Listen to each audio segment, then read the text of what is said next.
Hello everyone, my name is Rayven, I use she, her pronouns, and I am the Rainbow Veteran, and we finally have a video part of the podcast. 16 episodes in, I finally got my camera, and I finally got it connected to the program that I use to record, and honestly, what do we think? This is my studio, this is my half of the studio, my partner, who was on the last episode, they also have their half of it, but they don't want a video component for our podcast, so it's just going to be what you see behind me here and my computer, which I have my show notes on. So, let's get started with today's episode, but let me know, because, I got a custom hat made with the podcast logo on it from Mr. Seams, which check them out, I'll put them in the show notes. I got my Mr. Yuck stickers on here. I got my podcast vest. This is probably going to be what I look like most of the time. It's kind of my podcast uniform. Shirt may change, but the rest is going to be a pretty much constant. So with that going forward, for the audio format, it's still going to be there. I believe only Spotify and YouTube will have the video component, and I'm not sure how Spotify does it, but I know you can access the video side versus the audio only side. Don't ask me how. I don't know. I don't listen to my podcasts in video format on Spotify. But you will still be able to listen to the audio form. So I'm going to try to do my best to describe things while I'm on camera. So if you are just listening to this on your car or while you're working and you're listening to this audio only, you still know what's going on. That being said, let's go forward with today's episode. And on today's episode, I'm going to be talking about veterans and psychedelics. This was suggested, I should say, by a friend of mine named Johnny, or at least as it go by, I don't know if that's his actual name, on the Heavy Hitters podcast Discord, which, check them out, they're a great group, they advocate for a lot of veterans and mental health. I really like them, it's a fun Discord. I'll ask them if they want the Discord in the show notes, but it's a really good group, and I really suggest you hang out with us. I also want to say, I have very, very little experience with psychedelics. I'm more of a cannabis user.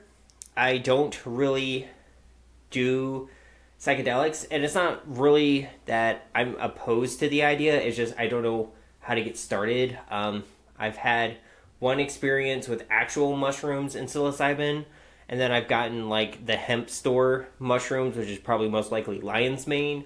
So that's a very limited experiences I have with psychedelics.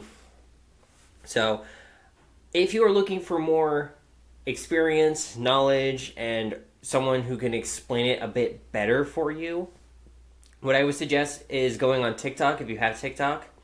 Look up Troy Yulschufer. I'll put the links to their TikTok accounts in the show notes. I'm sorry if I butchered your last name, Troy. And Doc Loco is what she goes by, but she's also part of Hippie and Veteran, an organization that helps veterans with cannabis and psychedelics as a base of natural-based medicine. And they can explain it way better than what I'm going to do today. What I'm doing today is honestly mostly talking about ketamine and psilocybin. While ketamine is technically not a psychedelic, it does produce psychedelic-like effects, and is actually currently the only thing the VA approves for treatment-resistant depression and PTSD. So I am going to be talking about it because I feel like it's a good stepping stone for the VA to go towards these programs of psilocybin. And also a lot of the research that I have been given, thanks to Johnny, is through mostly the psilocybin side. I believe there is some MDMA as well. I breezed through the research notes, and honestly, over the last few days, I kind of been recovering from an experience with that Lion's Mane hemp store gummy that I tried. So, and like I said, I'm pretty sure it's Lion's Mane. It took a little bit out of me. So I'm going to read some of these show notes and actually digest the information along with you guys. And you will be seeing my reactions to this. because trying to copy down research notes for the show, it's a little hard, and I feel like I can't get the information its due diligence if I just don't read it from the actual research papers themselves. And also, take everything I'm saying with a super, super, super, super, super grain of salt. This is not medical advice. I am not a doctor. I never played one on TV. There is nothing that I am saying that is sound medical advice, because I suck with biology. I really do. Like, I could gut a fish, but don't tell me how they I can't. I'm not good at biology. So that, with that being said, please take what I say as just educational, in the sense of this is what the VA is looking at, this is what the VA does, but anything beyond that and the research that I'm proposing or showing you, and I will have in the show notes, don't take anything I say super serious as medical advice. I don't think anybody does, but just want to put that out there. I'm not a doctor. So first, like I said, I want to talk about ketamine. So ketamine right now is the closest thing that the VA offers as kind of somewhat a psychedelic. So technically, it's not classified as a psychedelic like MDMA, ayahuasca, psilocybin or shrooms, and LSD, acid. It is considered a dissociative anesthetic, and right now it is adopted at 26 VA locations across the country, I believe. And it is on the approved list for community care, I believe, but there has to be a doctor in your area that does this, and I think it has to be a licensed anesthesiologist. I'm taking this from a bit of the Tango Alpha Lima podcast, where they actually had a doctor who does actually do this in her community as community care for veterans. But I think for rural areas, you guys are going to be a little harder to find someone who can do this for you, unfortunately. And like I said, technically this is considered a dissociative anesthetic, and I think that particular reason is why it has to be used or done by someone who's an anesthesiologist, because I think technically it used to be for human, and then they stopped because they realized it was a little too good, and then they started using it on horses, I believe. Again, take that with a grain of salt. That's just me trying to remember stuff from the Tango Alpha Lima podcast episode that I listened to, I want to say about a year ago at this point. But it can create psychedelic-like effects for some people. Some people have experienced visuals, some experience some auditory experiences. If you ever seen what Elon looked like when he's sitting there and his head's spiraling around like this, or kind of just like a loopy spiral out on the pivot, he was on ketamine, supposedly, allegedly. But that shows kind of what someone can be like on ketamine. From what I've heard, again, I don't have much experience with this. So if you have experience with ketamine, let me know. I would like to actually get your thoughts on this. Well, some may say the VA has ketamine, so why should they adopt psychedelics? I think the reason has to do with ketamine being an anesthetic and the receptors that it specifically attaches to in the brain. So this is a big difference between why ketamine is considered a dissociative anesthetic and not a psychedelic, is because of the receptors it hits in the brain. Now, ketamine hits the NMDA receptors, which is really good for trying to kind of reverse some of the damage on long-term synaptic connectors that were damaged thanks to depression, which causes some memory issues. This is all theoretical from what I've heard and researched, but that is what ketamine kind of fixes. So it looks like it reverses long-term effects on the brain that depression and PTSD have on the brain. but it does not hit the same receptors as psychedelics. Now, psychedelics, before I go into kind of a big spiel on psychedelics, they, from my research, if I'm remembering correctly, they hit the same receptors that SSRIs, I believe, hit. They hit the serotonin receptors in the brain. And that is a big difference of what makes psychedelics. And we're going to kind of be looking at that in a second. But I did want to bring that up because I feel like that's the biggest difference, is that specific receptor is getting targeted versus more of connectors and this one specific NMDA receptor that ketamine hits. So before I go into like all the research and the breakdown of all the different psychedelics that have research or the VA is looking at, I do want to talk about psilocybin specifically, also known as mushrooms or shrooms.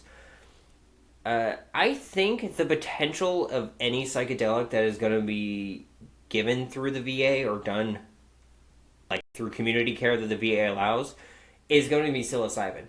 And ironically, I think it has a better chance than cannabis, because all the stigma cannabis that we're still fighting today has, yes, shrooms has a little bit of it, but it's not as bad. It is not as systematic and like in our culture like cannabis's stigma has been. So I feel like psilocybin actually has a better chance of getting approved through the VA. With that being said, let's go into this first article from the National Library of Medicine that talks about their research with psilocybin. So this article, which is an update for the research of psilocybin therapy for treatment-resistant depression, is, I think, a big thing that the VA is looking at, specifically with this and the potential for it. So, summary. It's broken down to summary, biological, clinical effects, what the therapy is and isn't. It describes the clinical trial, and then adverse effects and risk. I'm only going to read the summary, what it is, and then what the effects are. So I'm not going to go too deep of a dive. But if you're looking into, you want to see how the actual science and everything is broken down and how they completed the research, I am going to have this in the show notes. Psilocybin is a classical psychedelic drug that has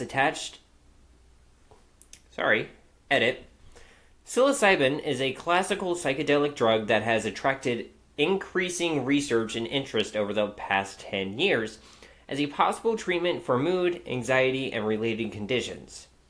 Initial phase 2 clinical trials of psilocybin given along psychological support for major depression and treatment depression.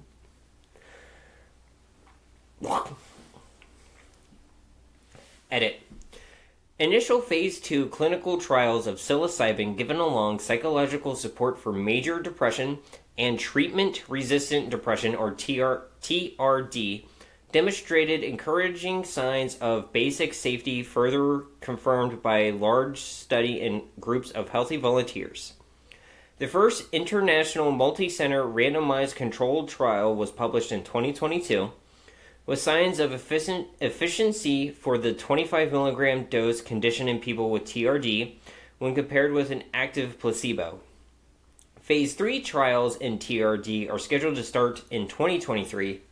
Now, this is a little bit of an old article, or research study. Early evidence suggests that in single doses of psilocybin given with psychological support induce rapid improvement in depressive symptoms that endure for some weeks. We therefore provide a timely update to psychiatrists on what psilocybin therapy is, what it is not, and the current state of evidence base.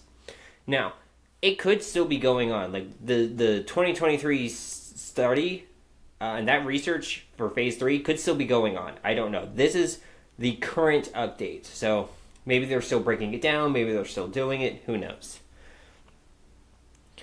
Given along psychological support, psilocybin has attracted increasing interest as a possible treatment for major depressive disorder, or MDD.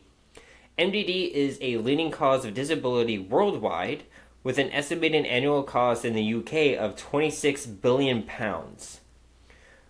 Around 10 to 30% of people with MDD do not respond with the first two pharmacological treatments trialed and meet criteria for TRD, also called difficult to treat depression. TRD is associated with greater personal and social costs, and the probability of treatment response falls as unsuccessful treatment trials accumulate. Psilocybin therapy has attracted research and interest as a potential treatment option for these patients, and it has been trialed in early and late phase 2 for MDD and TRD, respectively. The first international multi-center randomized controlled trial, or RCT, was published in late 2022, and given immediate phase 3 trials, regulatory approval in coming years is possible. Therefore, this article aims to update UK psychiatrists on the development of psilocybin therapy for depression, using the opportunity to describe what it is not, and what it may represent for psychiatry. Now, this is a big thing, because yes, this study and this article is specifically talking to the UK. This is a UK-based hospital system, but I believe the VA also looks at stuff like this, and they actually see, okay, cool, we don't have to spend as much money. What are the Brits doing? What are our allies doing in this kind of research? So let's see here. This is clinical effects. Psilocybin is a classical psychedelic drug. Other classic psychedelic drugs include lysergic acid diethylmade. I'm guessing that's MSD.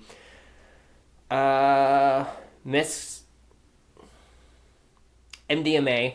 I'm not pronouncing that. I can't. That's basically MDMA. I know that one. Psilocybin belongs to the tryptamine chemical class with a molecular structure similar to that of serotonin. Psilocybin orally activated and is rapidly absorbed. It has a half-life of roughly 3 hours, and no detectable drug is present in 24 hours after a single dose. So if you don't know what half-life is when taking something like this, it's basically just how long are you going to feel it. So for psilocybin edible, that's not too bad. It can be anywhere between 3 to 6 hours, roughly, of when you're feeling the effects, if I recall correctly, from my dispensary working days. Let's see. Basically, it's hitting on the two-way serotonin receptor and is activated at the receptors are broad. And the risk of serotonin syndrome is low. That is a big thing, because serotonin syndrome is basically when the receptors of the serotonin receptors are overworked and they're overused. And that is unfortunately a potential side effect of antidepressants. And that is something that even like someone like me, who I'm not currently on anything right now, but I'm talking to a psychiatrist at the VA because my panic attacks and my PTSD, like, cannabis is good maintaining me through the day, but when I have those increased panic attacks, it's not really good at bringing me back down. So that is something I know I have to be careful with. See, they go on to talk about psilocybin having little or no dependence potential, although complete tolerance rapidly develops to the subjective effect. There is no known withdrawal symptoms. Try saying that 5 times fast. But they have to look at it more in larger scale, and that's a downside with these kind of things. A lot of like cannabis, psilocybin, ayahuasca, like a lot of these studies that use plant medicine as a way to help people, the studies are generally really small. Like a few handful of people. It can be anywhere between 10 to maybe 100. And for a medical research, that's not a lot, to be honest. But it's a start. Let's see where they go here. I'm going to go to what it is and isn't. So, psilocybin therapy is a drug assisted psychotherapeutic process that is intermittent day hospital dosing sessions with psilocybin are embedded in a long term process of outpatient psychological support and therapy. Unlike traditional antidepressants, psilocybin can induce intense emotions and perceptual changes. Symptomatic improvement often occurs rapidly, in parentheses days, after dosing, and in contrast to 1 to 4 weeks with traditional antidepressants, which is great. It works a little faster. So basically, it looks like they have a figure here. It says psychological therapy first session, dosing day, therapy mid-session, and then deciding for additional doses through the day. And then optional additional dosing or just a final session. So it looks like they're basically what they're doing is they're doing a little therapy session, and then they dose them. And they're in the clinic, they watch them to make sure that nothing bad's going to happen, that they don't have a bad trip. And then they're safe, right? Because no one wants to have a bad trip. And then they have another therapy session after effect. And it is kind of just to see, okay, are we going to do more psilocybin, or are we just going to do more therapy? And then kind of go from there. And it's based on the experience, which, honestly, that sounds really nice. Like, I go somewhere, I sit down, I have a little therapy session, I get some food or something, and then I take a psilocybin and I just sit there and relax. Like, that sounds great to me. I mean, with that lion's mane gummy, that was really great. Like, I felt grounded with the actual psilocybin. I felt really grounded. I didn't eat enough, probably because of my size and my height. I didn't eat enough to actually see any visuals, but I felt really grounded, and I felt, honestly, the best I felt in years.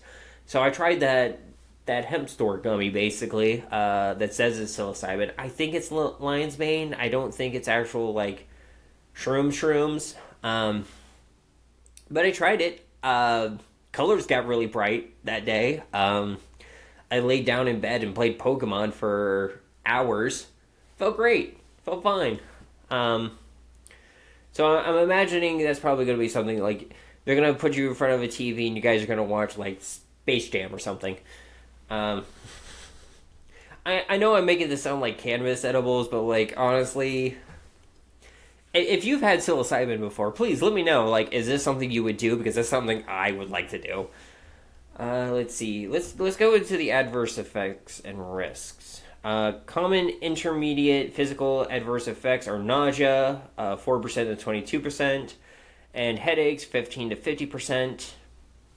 Which, that's not great to be nauseous or have a headache, but also on the flip side, I'd rather have a headache than having depression episodes. If it's a temporary headache, sure, I'll live with that. Give me some Tylenol or something. Psychological adverse effects during dosage includes anxiety and or other emotional distress. I can attest to that one because with the lion's mane one, my body felt jittery, and for me, that's kind of like an early sign for a migraine. So I was a little anxious for a few hours, but like when I got home and laid down, I was fine. I wouldn't even say a few hours. I just felt like that a little bit because we took it and we went to Wendy's, got food, and then as I was eating, it started to hit me. The person driving did not take it at all. I just want to put that we were safe. These are managed with reassurance, although a rescue medication, usually a short-acting benzo, may be given to less than 1% in Goodwin at all. That's what it says. Expected effects such as misperceptions or hallucinations are not recorded as adverse effects unless associated with clinically significant distress. So basically, you see a little spiral, you see a little colors brighter, and most of the time they're just like, cool. Is what it sounds like. I mean, most of the patients aren't having a lot of issues. Acute substance-induced psychotic disorder appears to be rare, In a trial involving 89 healthy volunteers, one case was reported. This had mostly resolved within hours and completely resolved the next day. Long-lasting adverse events have not generally been identified. So, maybe someone just had a bad trip. And that's kind of what is, unfortunately, is a trial. You kind of have to start low and slowly work your way up, just like cannabis. But some people just don't have a good time when they're having bad trips. I've had edibles experience where I've had too much, or when I take a cannabis edible, I can't have sugar in my system, or else the sugar rush pushes the THC all at once into my brain, and I have a bad time. But I know that's more of how I have to work with my body more than just it's cannabis's fault. So now we're going to go to a different article. This one is actually from ptsd.va.gov. This is from the VA's own website. And this is where, this is article a little bit older, but this is a article written by Leslie Moreland, psychiatrist, doctor, and Joshua Woolley, MD, PhD. They're docs that work or working for the VA. I don't know, based on this article. So, psychedelics are increasingly researched as a novel method of augmenting the effects of psychotherapies for treatment of mental health conditions. The most studied psychedelics today include psilocybin, MDMA, and that's it. Okay. This article focuses on the use of psilocybin and MDMA-assisted therapy for treatment for post-traumatic stress disorder in veterans. Despite the effectiveness of current evidence-based treatments for PTSD and depression, many people do not benefit from these treatments. One exciting area of research in examining psychotherapy augmentation strategies with psychedelic drugs, a subclass of hallucinogenic drugs that trigger non-ordinary states of consciousness. They alter perception and mood and affect numerous cognitive processes. Two specific psychedelic compounds, MDMA, often referred to as a non-classical psychedelic, and psilocybin, have received the most research attention to date. While these are both still Schedule I substances, or drugs with high abuse potential and no currently accepted medical use. And I want to stop there real fast, because that's the same schedule that cannabis is on. So psilocybin, MDMA, and cannabis are on the same level as heroin. And that's the thing that it doesn't get me, because, heroin's a morphine that's just cranked up to 11, if I remember, if I'm correct on that. So, cocaine's a lower on that schedule. I think it's Schedule 2 or Schedule 3. But yeah, heroin is on that same level as psilocybin and MDMA. There is, like I said earlier, there is stigma around psilocybin, but nowhere near as much as cannabis. And so I honestly don't know where ayahuasca falls on that schedule system, but I do know there are strives for some people trying ayahuasca, and what's the other one? Peyote, I believe, is the other one that people have been taking for their PTSD and depression. Don't know where, don't ask me, I have no idea. Let's see, where was I? Ongoing research efforts have found support for using these compounds in conjunction with therapy to treat various mental health conditions, including PTSD. The Veterans Health Administration Office of Research and Development is funding research on psychedelic compounds in veterans. And this is something I really hope they're still focusing on, but I'm not holding my breath with this administration. MDMA-assisted therapy involves the use of MDMA as an adjunction to psychotherapy for treatment of different mental health conditions. MDMA is a monoamine releaser and reuptake inhibitor with indirect effects of neurohormone release.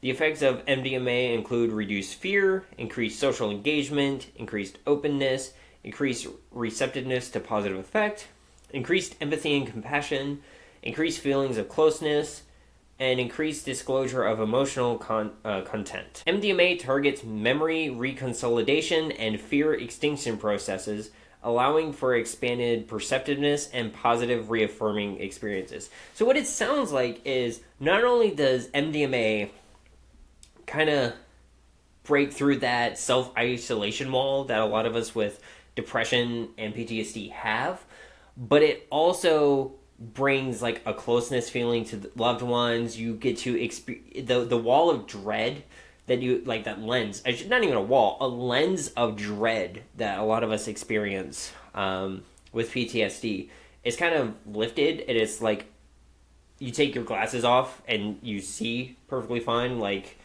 if dread is your glasses, that's kind of what I'm trying to go with this analogy here, and I'm doing poorly. I'm sorry about that.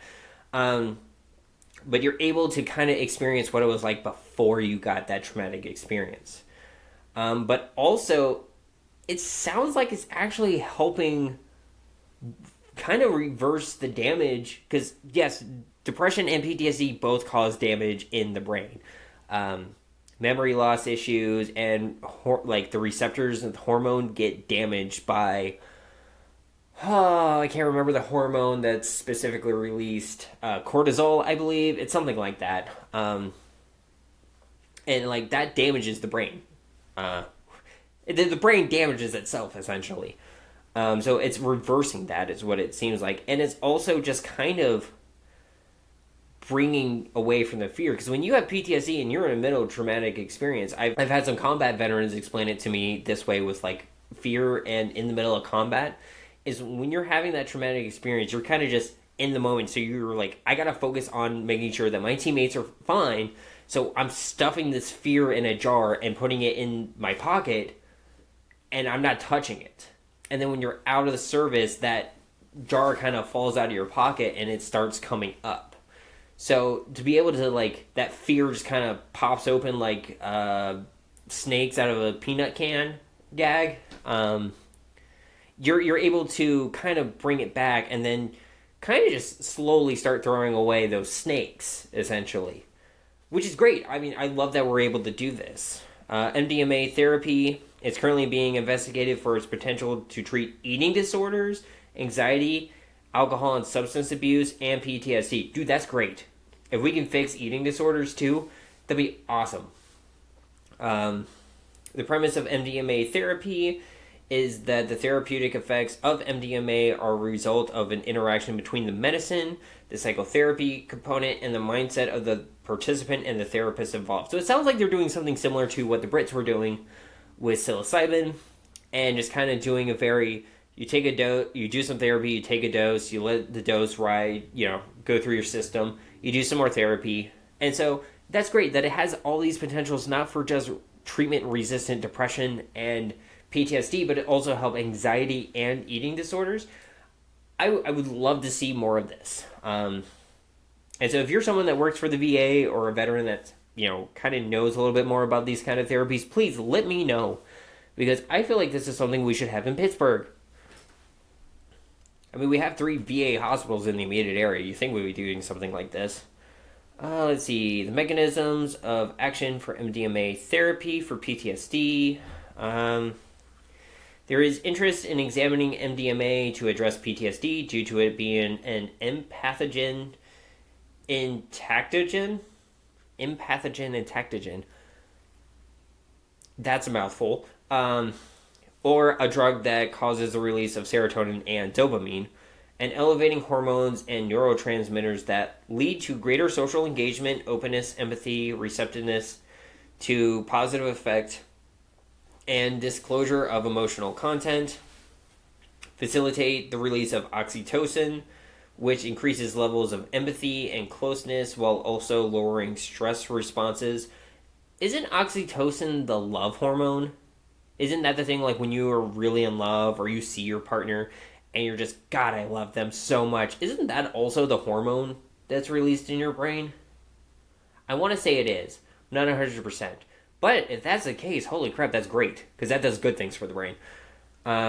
Increased self-compassion and pro-social feelings, both of which can assist with perceptive taking when recalling a traumatic experience. That's really good.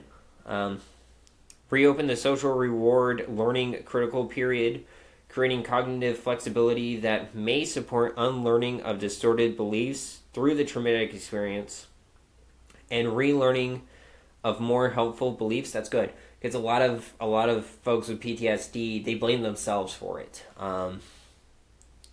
and it's rough. That's something I thankfully don't do. It's more I blame others, which is something that I kind of have to work around myself. Allow people to have higher tolerance when remembering unpleasant memories, making it easier to actually work through the trauma.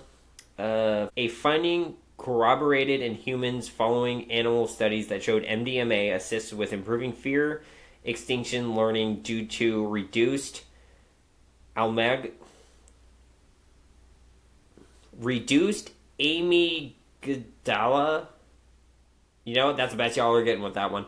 Activity, thus allowing for easier recall of traumatic memories for PTSD patients who may otherwise become overwhelmed by emotions, and bolster fear extinction through improved hippocampal and ventral medial prefrontal cortex activity, both of which show deficits in people with PTSD. Okay. The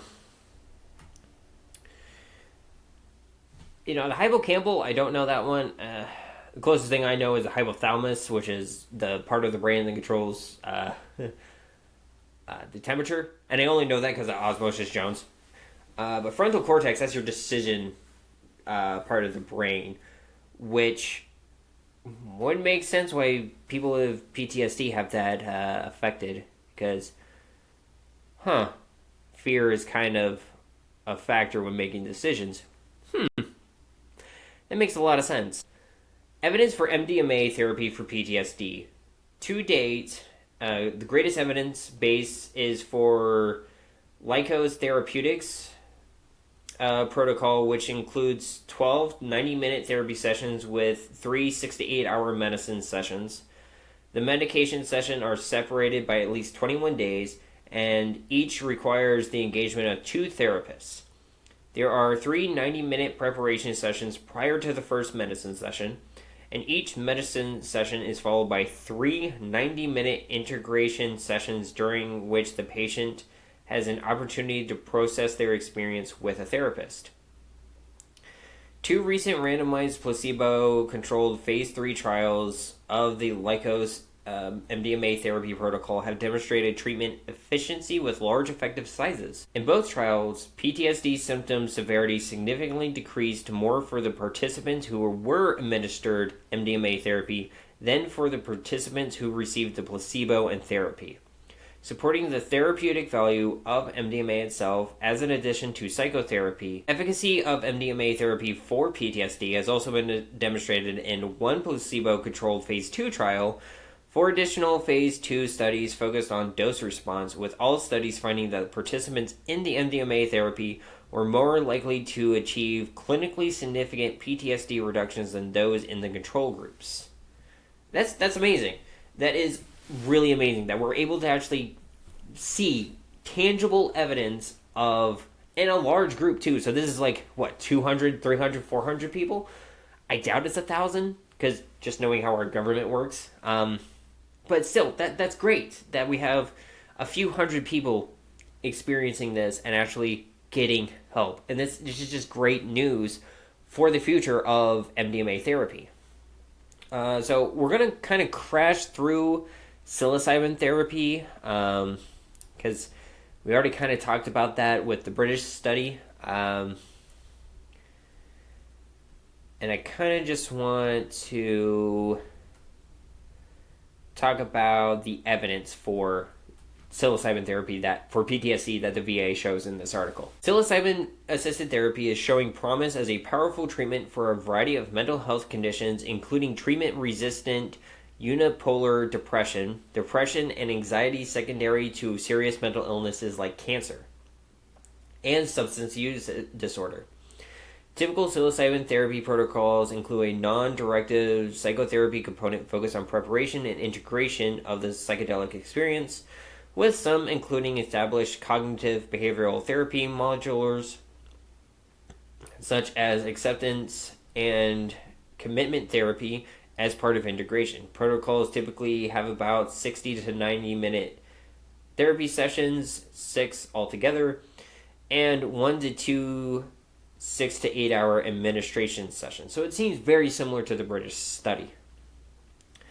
While clinical trial data is lacking, anecdotal clinical data from the 60s to the 90s suggests that the psychedelic therapy can be helpful in individuals with severe trauma.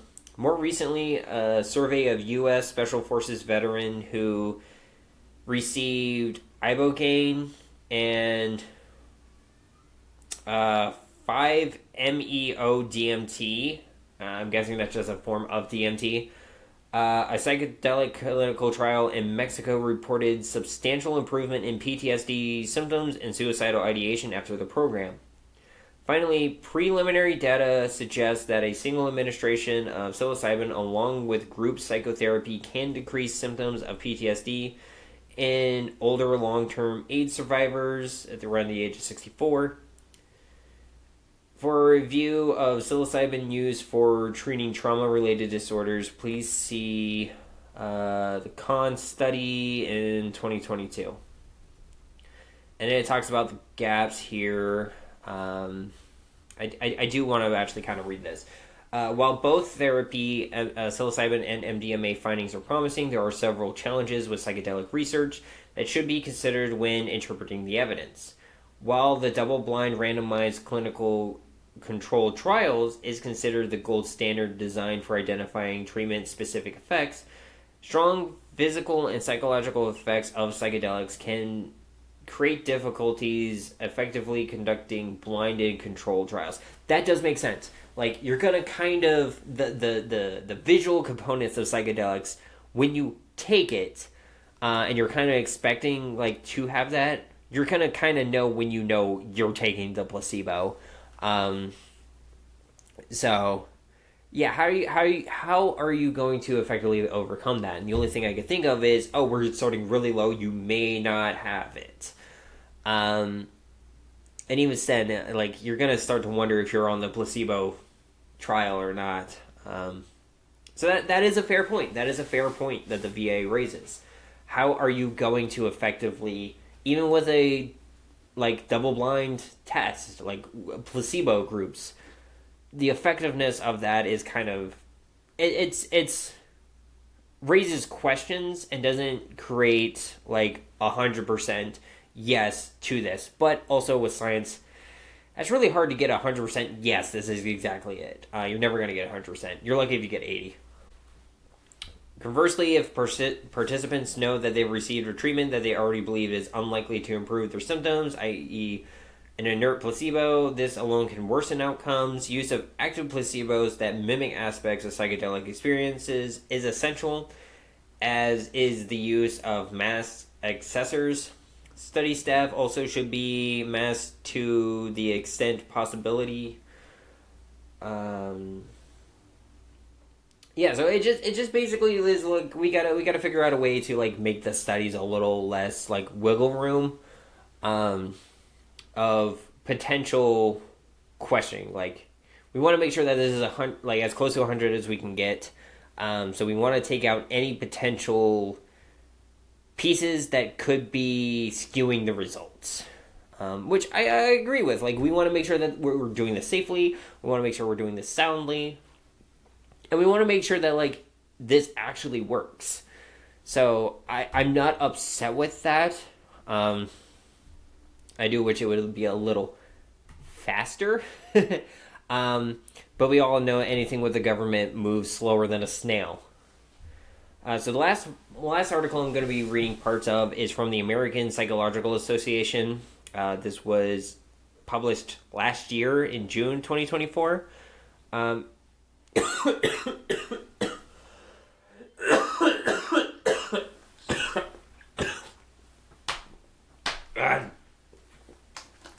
choking on my spit.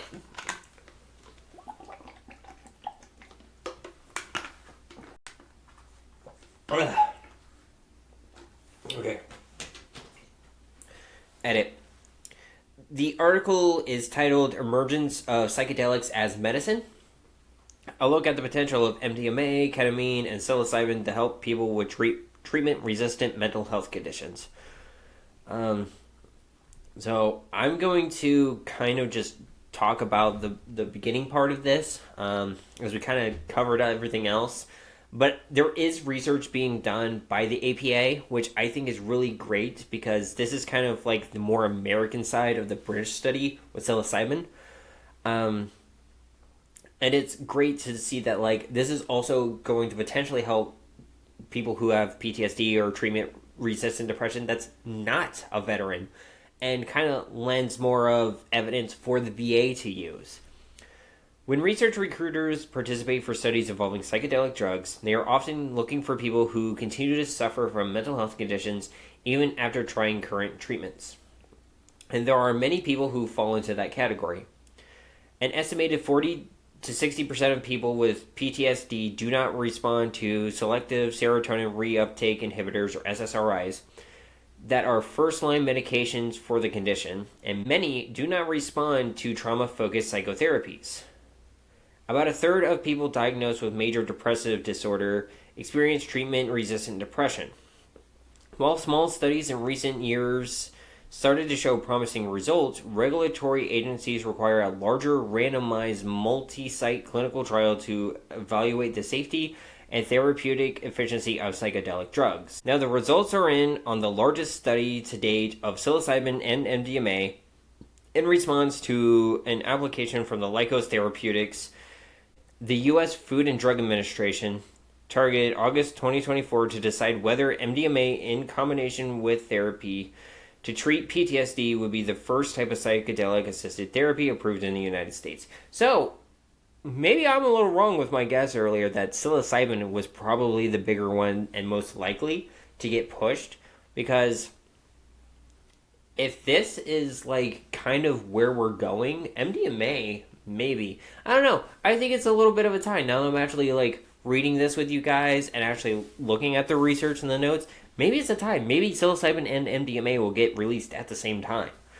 So it looks like August 10th, the FDA ruled to reject MDMA for assisted psychotherapy for PTSD, citing insufficient evidence and the need for more research. That is a double-edged sword, right? Like, we have large studies now, thanks to Lykos, and the government's like, we need more. So if there's another large-scale one like Lykos, and it has the same results, I feel like we should go for it. I feel like we should go for it to help veterans, to help those with treatment-resistant depression and PTSD. Because it's a very promising study, and we already have a couple from across a few nations. So, I don't really get what the holdup is.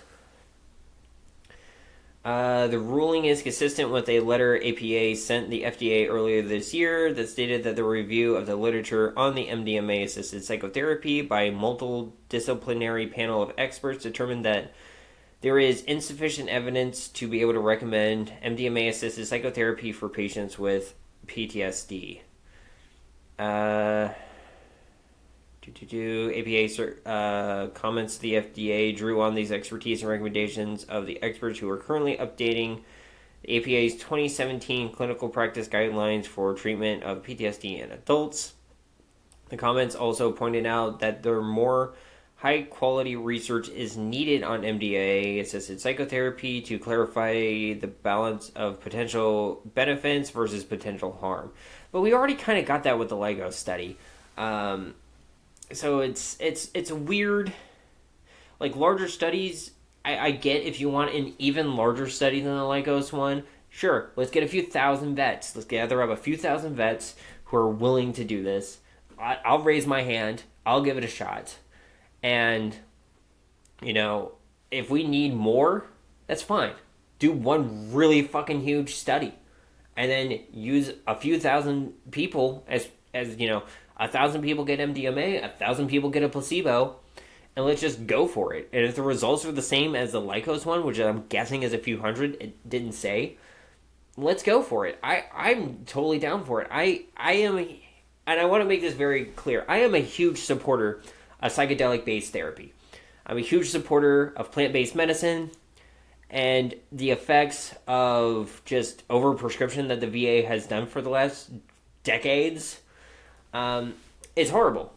And it's a weird caveat I'm seeing with the VA, because the VA is like, all right, we want to do a holistic effect. There's pain clinics to figure out, do therapy alongside your pain to kind of help you manage the stress of pain.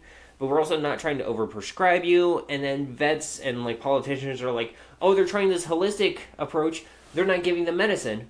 But at the same time, there were people getting overprescribed medications where they end up with non-alcoholic cirrhosis of the liver, like my dad, because of all the medications they were on. It doesn't make sense to me. And people are going to bitch. No matter how much you make them happy or try to help everybody in a more universal whole health way, they're going to bitch. If we rely on antidepressants for treatment, it can take several weeks before people experience amelioration of symptoms, if at all. I'm guessing you feel like it takes a few weeks to build up. I'm guessing based on the context clues. Psychedelics may offer the opportunity to get a very fast and lasting response with some conditions. This could be life-saving. Yeah, if I'm waiting for my medication to help me with suicidal ideation, and it takes weeks to a month to get to it, if my suicidal ideation gets real bad, it might be too late. And this is kind of another reason why I'm really, really gung-ho with plant-based medicine, because it's always been faster, especially when you ingest it. It's always been faster than the stuff we can cook up in a lab. While the evidence is encouraging, scientists are concerned that the hype in the public is ahead of the evidence. Recent data suggests the number of people using magic mushrooms recreationally is increasing. Law enforcement seizures of substance tripled from 2017 to 2022. And calls to U.S. poison control centers related to psilocybin use for adolescents tripled between 2018 and 2022. Now, I do want to say something. I don't know the effects of psilocybin on minors. I do know the effects of cannabis in minors. And the effects are basically, they get a little nauseous. They have a bad experience because they overdo it. And most of the time when you overdo it with cannabis, you may green out, you may throw up. Because your body kind of feels like vertigo.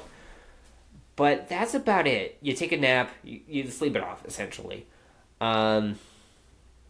With psilocybin, the effects of hallucinations is a lot higher. So I do think that, calls for concerned parents, calling the poison control is the right thing to do, especially when you don't know how your kid got a hold of it. And I'm not saying kids should smoke weed or take mushrooms. No. Wait till you're 21, at least, before you touch cannabis or mushrooms. I'm not in support of kids. Let me put that first and foremost. I'm not in support of kids taking this stuff. But you don't know where your kids got it. So calls to the U.S. Poison Control, I think, is warranted. If not, just take it to the hospital. So I do think that it's warranted, but it kind of skews the results for people against this kind of therapy. So you kind of have to look at why these things are being increased and who's calling them, who's going to the hospital and why, and age. I feel like that is something you have to consider. So take that with a grain of salt. Unfortunately, the groups who are against stuff like this don't take that with a grain of salt. And we're at that time, so I am going to wrap up here. So while there are a lot of evidence that point to great usage of treating veterans with PTSD, there is still a lot of work that needs to be done before we can see it happen, especially through the VA. If you are someone like me who appreciates and supports plant-based medicine, we have to do a lot of the elbow work, unfortunately, ourselves.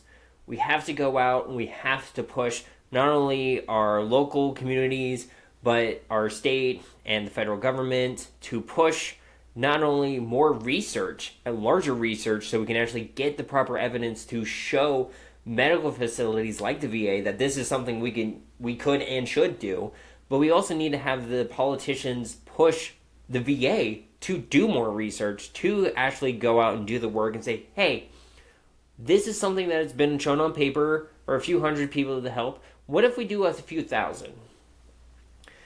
Now, if you're interested in learning more about this stuff, I implore you, go look at Troy on TikTok. Go to Hippie and a Veteran on social media. Doc Loco, Doc Loco, who runs it. I'll put the other information in the show notes below. Please go out, read some of the research yourself, make your own conclusions. If you have experience with psychedelics like this, if you've been part of the clinical trials, or if you've just done it on your own in some way, please let me know. I'm very interested to see how it has affected you. But once again, my name is Rayven. I use she, her pronouns, and I am the Rainbow Veteran. Stay safe, stay hydrated, stay vigilant, everybody.